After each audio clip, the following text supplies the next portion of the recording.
Good morning दोस्तों, study group प्रभ Chauhan YouTube channel में आप सभी का पुनः एक बार सभी का हार्दिक स्वागत। सभी को नमस्कार। द्वंद्व समास के ऊपर बात करने के लिए आज मैं उपस्थित हुआ हूँ। आज हमारी जो बात रहेगी वो द्वंद्व समास के ऊपर रहेगी। द्वंद्व समास कहाँ होता है, कैसे होता है। द्वंद्व कल की तरह हम हिंदी व्याकरण व संस्कृत व्याकरण के दोनों को उदाहरणों को ही देखेंगे। तो आज की जो क्लास है उसको शुरू करते हैं। द्वंद्व समास क्या है? द्वंद्व समास। द्वंद्व समास में देखो, इस समास में दोनों पद प्रधान होते हैं। दोनों पद क्या होते हैं? प्रधान होते हैं। यानी इसे क्या कह देते हैं? उभय पद प्रधान है। उभय यानी उभय का होता है दोनों, उभय पद प्रधान यानी दोनों पद प्रधान जो समास होगा वो कौन सा होगा? द्वंद्व समास। पहली बात। दूसरी बात देखो, संस्कृत में विग्रह करने पर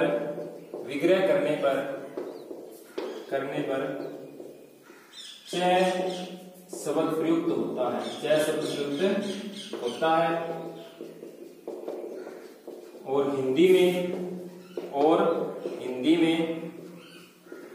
और या शब्द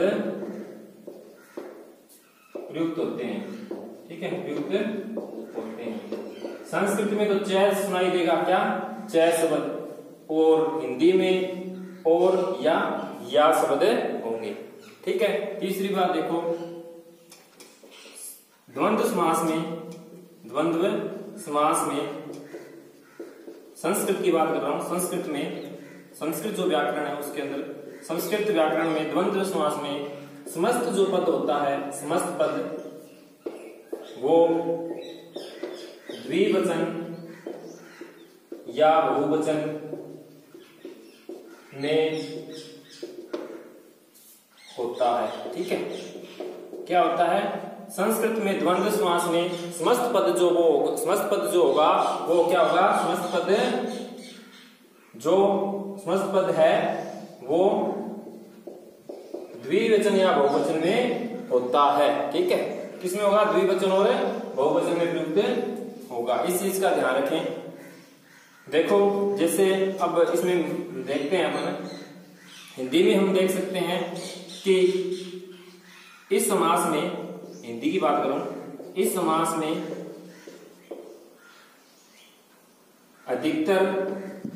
अधिकतर विलोम शब्द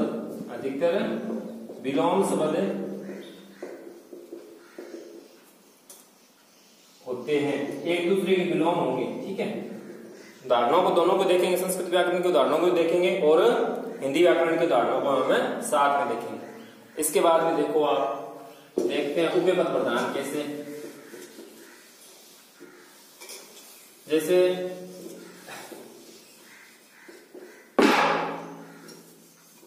यहां पे मैंने ले लिया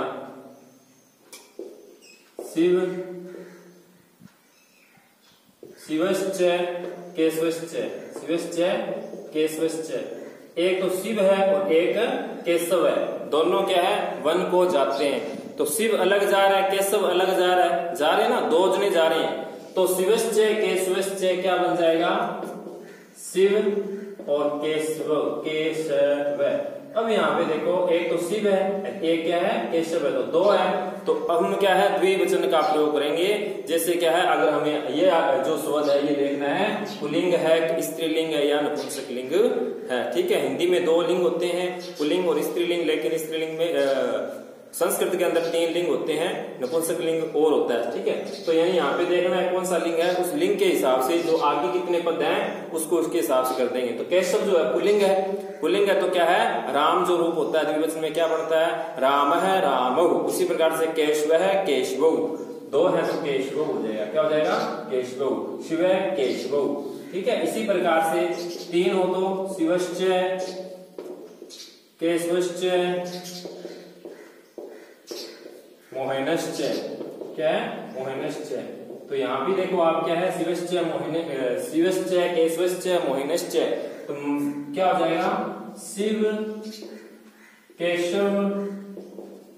अब यहाँ पे क्या आ रहा है, मोहन। अब यहाँ पे को आप देखो आप, यानी क्या है, तीन, शिव एक है, केशव दो हो गए, तीन, तीन जो है वो अलग अलग है, यानी प्रधान है, तीनों पद प्रधान है यहाँ पे। तो क्या हो जाएगा, तीन है तो क्या, ये मोहन जो शब्द है ये क्या है, पुल्लिंग का है। तो पुल्लिंग के अंदर क्या बनता है, राम है, रामो, रामः बहुवचन के अंदर, तो बहुवचन होने के कारण क्या है, मोहना हो जाएगा। ठीक, इस प्रकार से आगे देखो, शिव है, केशव है, शिव केशव मोहना। ठीक है, इसी प्रकार से देखो आप, शिवश्च केशवश्च हो गया। ठीक है, शिवश्च केशवश्च मोहिनश्च बना लिया हमने।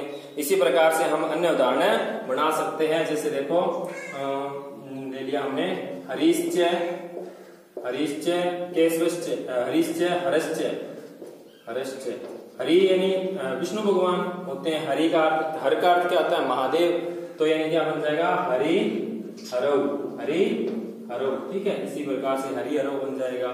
इसी प्रकार से आप बना सकते हो अन्य उदाहरण, धर्म है, च अर्थ च, धर्म और अर्थ यानी क्या, धर्मश्च अर्थश्च, क्या बन जाएगा, धर्मार्थौ। क्या बन जाएगा, धर्मार्थौ, धर्मार्थौ।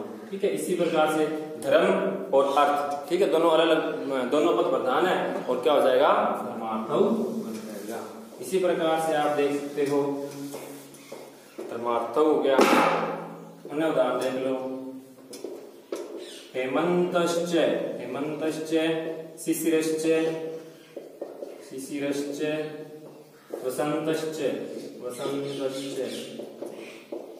ये क्या ऋतुओं के नाम है, हेमंत ऋतु है, शिशिर ऋतु है, वसंत ऋतु है। तो वहां पे क्या हो जाएगा, यानी क्या, तीन ऋतुएं दे दी, तो हेमंत, शिशिर और वसंत। तो वसंत का रूप पुल्लिंग है, वसंत है, वसंतो, वसंता हो जाएगा। क्या हो जाएगा, वसंता रूप बन जाएगा, वसंता। यहाँ पे इसी प्रकार से आप अन्य उदाहरण देख सकते हो। किसी अन्य उदाहरण जैसे देखो, माता च पिता च, माता च पिता च, क्या हो जाएगा, माता पितरौ, माता पितरौ, माता और पिता। यानी माता अलग है, माता अपनी जगह है, और माता पिता अलग जगह है। यानी क्या है, माता और पिता दोनों पद यहाँ पे क्या प्रधान है, इसलिए क्या हो गया, द्वंद्व समास हो गया। इसी प्रकार से देखो, एक लाइन लिखो, द्वंद्व समास, द्वंद्व समास में अधिकतर, अधिकतर, अधिकतर यानी अधिकतर समस्त जो पद होगा, अधिकतर नपुंसकलिंग द्वंद्व समास में, ये लिखो आप, द्वंद्व समास में समाहार या समूह अर्थ में, अर्थ में समस्त पद नपुंसकलिंग एक वचन होगा, नपुंसकलिंग, नपुंसकलिंग एक वचन होगा, नपुंसकलिंग एक वचन होगा। ये क्या है, संस्कृत के लिए है, ध्यान देना, एक वचन होगा। हिंदी के उदाहरणों को हम देखेंगे आगे। अब आगे इसमें देखो, कुछ संस्कृत के उदाहरण उनको ले लेते हैं, उसके बाद में हिंदी के उदाहरणों पे बात करेंगे।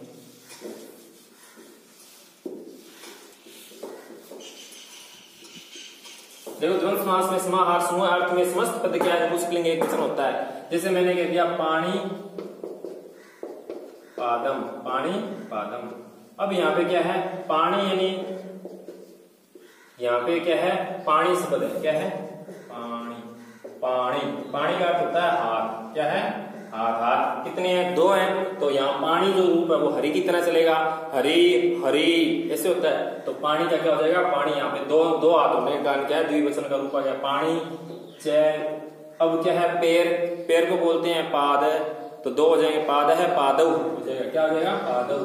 तो पानी च पादौ च एषाम समाहार है, इनका समाहार, इनका समाहार, इनका समूह क्या कहलाएगा, यानी पाणी पादम, यानी हाथ और पैरों का जो समाहार है उसे हम बोलते हैं पाणी पादम। इसी प्रकार से अन्य उदाहरण आप देख सकते हो, जैसे छत्रोपानम, छत्रोपानम, छत्रोपानम।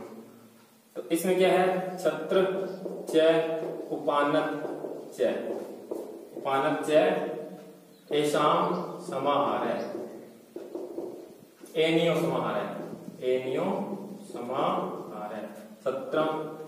छत्रम च उपानच्च अन्यो समाहारः। यहाँ भी क्या हो गया, यानी क्या है, छत्र यानी छाता, उपानत होता है जूता, इनका जो समाहार होता है इन दोनों का, उससे क्या बोलते हैं, छत्रोपानम। तो इसी के अंदर भी आपको उदाहरण पूछे तो द्वंद्व समास है। संस्कृत वाले विशेषकर ध्यान रखें, ये उदाहरण प्रतियोगिता जो परीक्षा होती है उसके अंतर्गत भी पूछे जाते हैं। तो ध्यान दें, आगे इसी प्रकार से उदाहरण देख सकते हैं, पाणिपादम हो गया, छत्रोपानम हो गया। इसी प्रकार से आप बहुत से उदाहरण बना सकते हो। एक जैसे सर का लेते हैं, सिरश्च जैसे ले लिया, सिरश्च सिर, शिरोग्रीवा, शिरोग्रीवा, ग्रीवा, ग्रीवम, शिरोग्रीवम, शिरोग्रीवम है, शिरोग्रीवम। तो अभी शिरोग्रीवम क्या होगा, सिरश्च, सिर कितनी है, एक है, तो सिरश्च हो गया। और ग्रीवा यानी गर्दन कितनी, एक है, तो ग्रीवा, ग्रीवा च, ग्रीवा च, ये क्या है, स्त्रीलिंग है। ग्रीवा च अन्यो समाहार है, यानी दो का समाहार, इन दोनों का समाहार क्या कहलाएगा, शिरोग्रीवम कहलाएगा। सिरश्च ग्रीवा च अन्यो समाहार है, यानी यहाँ पे सिर और दोनों का क्या है, समाहार क्या कहलाता है, शिरोग्रीवम कहलाता है। इसी प्रकार से हम देखो भी ये हो गए संस्कृत के उदाहरण। अब देखते हैं हिंदी व्याकरण में जो उदाहरण है, उसमें मैंने क्या कहा, हिंदी व्याकरण में अधिकतर जो द्वंद्व समास में उदाहरण होते हैं वो क्या, एक दूसरे के विलोम शब्द होते हैं। जैसे देखो माता पिता ले लिया हमने, माता पिता, ठीक है, भला बुरा, भला बुरा, पाप पुण्य, शीत सीता, सीता तप, यानी क्या है, इसका करेंगे तो शीत और आतप, शीत और आतप, यानी शीत यानी ठंड और आतप यानी गर्मी, ठीक है, समझ गए होंगे। पाप और पुण्य, पाप और पुण्य, विग्रह करो तो क्या बनेगा, पाप और पुण्य, ठीक है, ये क्या है। अब इनमें उदाहरण में आपको पूछे तो क्या, ये द्वंद्व समास के उदाहरण है, भला और बुरा, या भला या बुरा, ठीक है। तो इस प्रकार से आप इसके संधि विषय ये कर सकते हो। माता पिता हो गया, भला बुरा हो गया, पाप पुण्य हो गया, आप अन्य जैसे बना सकते हो, जलवायु हो गया, जलवायु, जलवायु के लिए जल और वायु, जल और वायु, जलवायु हो गया। इसी प्रकार से अन्न, अन्न और जल, अन्न और जल, तो अन्न और जल हो जाएगा, ठीक है। इसी प्रकार से दाल और रोटी, जैसे दाल रोटी हो गया, दाल रोटी के अलावा शस्त्र, शस्त्र, शस्त्र, शस्त्र, शस्त्र में देखो शस्त्र और अस्त्र, शस्त्र और अस्त्र उदाहरण हो गया। ये भी किसका उदाहरण है, द्वंद्व समास का है। शस्त्र शस्त्र, अपना पराया, अपना पराया, इसमें क्या है, अपना और पराया, अपना और पराया। इसी प्रकार से शीतोष्ण, शीतोष्ण, शीतोष्ण में कौन सा हो जाएगा, शीत और उष्ण, शीतोष्ण क्या हो जाएगा, शीत और उष्ण, शीत और उष्ण। इसी प्रकार से शीतोष्ण हो गया।